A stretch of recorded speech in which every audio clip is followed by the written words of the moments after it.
Hi guys, welcome back to YouTube channel Chemistry Live UGPG. Today we are going to talk about study of solubility of benzoic acid in water and determination of enthalpy change. So this will be highly useful for BSc and MSc chemistry students under CBCS syllabus. So please think for innovation, be creative, learn everywhere, anytime and help to learn others. So there is a disclaimer for this experiment. In this experiment, approximate data are used to give a flavor about the experiment, better understanding to the students. So if you carry out your own experiment, you will get your own original data and it may happen that the result may vary from person to person. So the aim of the experiment is to study the solubility of benzoic acid in water and determination of a change in enthalpy delta H. So what are the apparatus required? We need burette with burette stand, pipette bulb, conical flask, 20 ml graduated cylinder, beaker and wash bottle.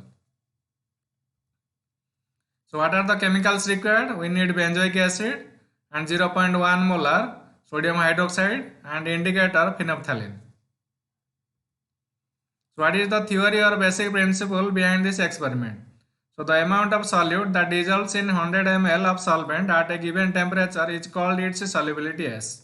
So suppose benzoic acid is a solid, so that will dissolve in water liquid, giving rise to benzoic acid aqueous. So the equilibrium constant is represented by K dissolution, that is the concentration of aqueous benzoic acid. So the temperature dependence of equilibrium constant is given by Van 't Hoff equation and is given by delta H equal to 2.303 R T2 minus T1 by T1 T2 into log S2 upon S1. So what is the procedure we need to adopt? So you have to take 100 ml conical flask and label them as 10 degree, 20 degree, 30 degree and 40 degree Celsius. So take a 250 ml beaker and add about 70 ml of distilled water to it and heat it to about 50 degrees Celsius. Then slowly add sufficient amount of benzoic acid with the help of spatula to the hot water with constant stirring in order to get the saturated solution. Then allow the solution to cool on its own and keep monitoring the temperature while stirring. So when the temperature approaches to 40 degrees Celsius, then stop stirring and quickly pipette out 10 ml of saturated solution to the conical flask, which is labeled as 40 degrees Celsius.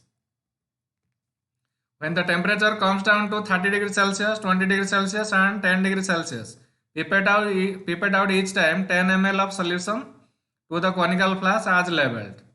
So in order to go below the room temperature, keep the beaker in the ice bath and titrate the pipetted solution with standardized sodium hydroxide solution using phenolphthalein indicator. So what we have to do? We have to rinse and fill the burette with standardized 0.1 molar sodium hydroxide solution and then note down the initial burette reading and put it in the burette stand. Take the first conical flask that is labeled as 40 degrees Celsius and add 2 drops of phenolphthalein indicator to it. Then warm the solution in water bath to ensure that the solution is clear. Then titrate the solution till a permanent light pink color is obtained and stop the titration and note down the final burette reading and note down the volume of sodium hydroxide consumed.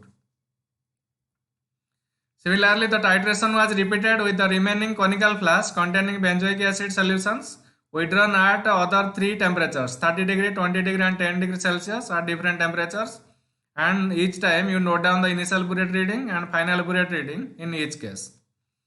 And the dissolution enthalpy of benzoic acid can be calculated using the formula delta H equal to 2.303 R T2 minus T1 by T1 T2 whole into log S2 divided by S1. So we need to put the titration reading in a tabular manner. So here at the different temperatures are shown and each time the volume of benzoic acid pipetted out 10 ml, and let's say you write down initial burette reading here and final burette reading here. So the difference FBr minus IBr will give you the difference, the volume of NOH consumed for each titration. So here let's say initial burette reading for 40 degrees Celsius is 0.5 and the final burette reading is 5.7. So the difference, that is volume of NOH consumed, that is 5.2 ml. Similarly, at 30 degrees Celsius, let's say 4.3 ml of sodium hydroxide consumed. Similarly, at 10 degrees Celsius, let's say 2.3 ml of sodium hydroxide consumed.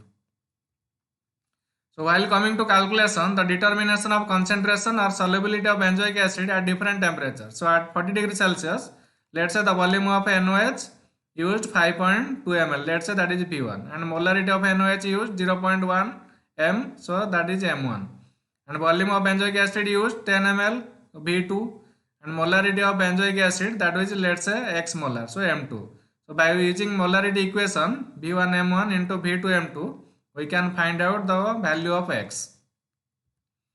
So here upon calculation, X is found to be 0.052 moles per liter. So the concentration or solubility of benzoic acid that is carried out at 40 degrees Celsius is found to be 0.052 mole per liter. So that is the concentration or solubility.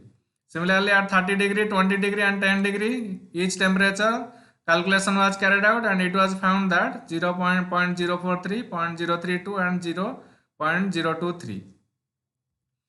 So now at each temperature, the concentration or solubility is known. So take the solubility data for benzoic acid at any two temperature. Okay, so let's say T2 is 313 and T1 is 303.